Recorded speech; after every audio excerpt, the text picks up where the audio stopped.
What's up, YouTube? So I gave you guys the first two parts of Jay's Sunday Sports Reports. This is gonna be my special segment where I really get to get hyped and get animated as a fan and really discuss something that I enjoy, and that is my hometown Toronto Raptors. So this was the first week of the season. They're 1-1 to begin the year, and so far there's been a lot of things to be impressed about as a Toronto Raptors fan. Without further ado, let's get into it. How about DeMar DeRozan, y'all? The man has been spazzing since the start of the season. He is really taking his game to another level, or at least it looks that way to me and to a bunch of other fans. He's someone who's really taken on the responsibility of being a max player for this team, and he doesn't look complacent after getting paid $140 million in the offseason. He's ready to compete. He's ready to go for home court advantage in the Eastern Conference and bring a fight to the Cleveland Cavaliers, which was actually one of the teams that they played this week. Unfortunately, they did lose to, but it wasn't because of him. He was in the first game of the year. He scored 40 points, was 2 points shy of his career high. The second game against Cleveland, he was able to see got about 32 or 34. I can't remember the exact numbers, but he did score over 30 points, and definitely in the last two games has been the most comfortable I've seen DeMar DeRozan play in his entire NBA career.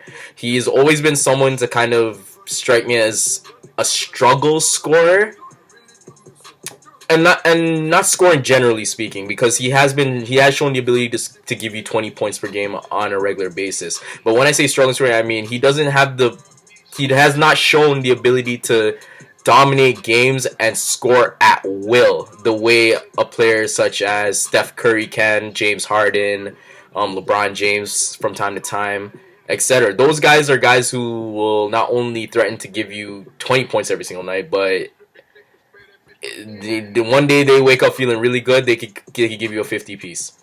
DeMar DeRozan is in that spot right now where he looks like every time he steps on the court, it might be the day he's ready to give you a 50 piece. And that is a great sign for me as a Raptor fan. It tells me that he's really working his butt off to take this team to a new level, that losing in the Eastern Conference Finals to the defending champion Cleveland Cavaliers hurts, and he wants a rematch. And is also showing me that he's just growing and he's just maturing. There's no questions about it. This is his team now. After getting that contract, after taking the Raptors to new heights last season, he is ready to prove to not only this city, this team, but the entire NBA that he is a superstar. That is a little bit of a word that's been eluding DeMar DeRozan throughout the course of his career, the superstar title. But I'm starting to feel optimistic that he's going to prove a lot of people that he can be that player this year.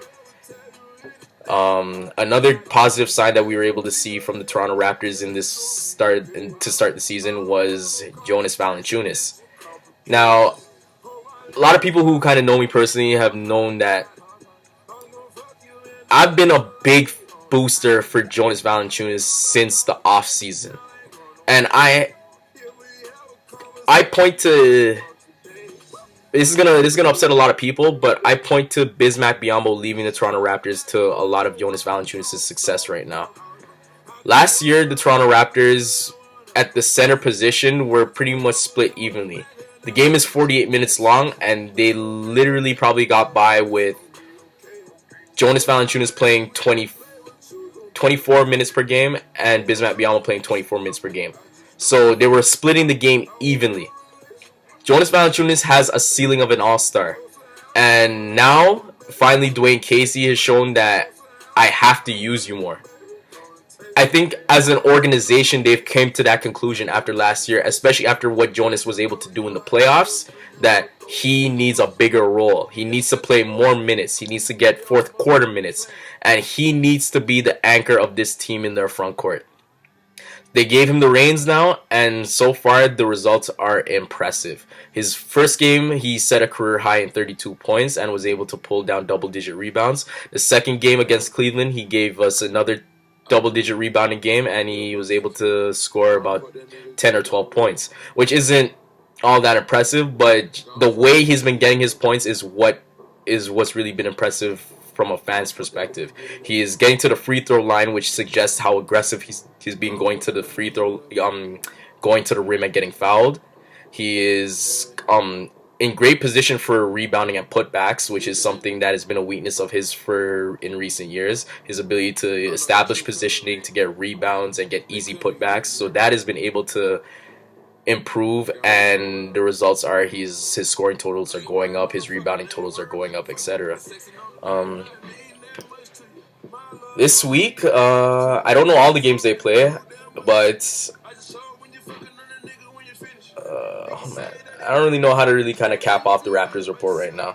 All I gotta say is that it's very encouraging to see the team start off 1-on-1, and I know 1-on-1 isn't a big deal, but the fact that they were able to hang in with the Cleveland Cavaliers through. So that's all I got for the Raptors report to start the year. I mean, obviously, it's been a week. We're 1-1, so I mean, it's still early. It's kind of hard to kind of just keep yourself like reserved, temper your expectations. But the first week of the season was a good one for the Toronto Raptors, and I'm looking forward to seeing them pursue and end up with about 52 to 56 wins this year. Yeah, and I'll keep you guys posted with more Raptors reports as the next week, and just as news breaks, and that's it.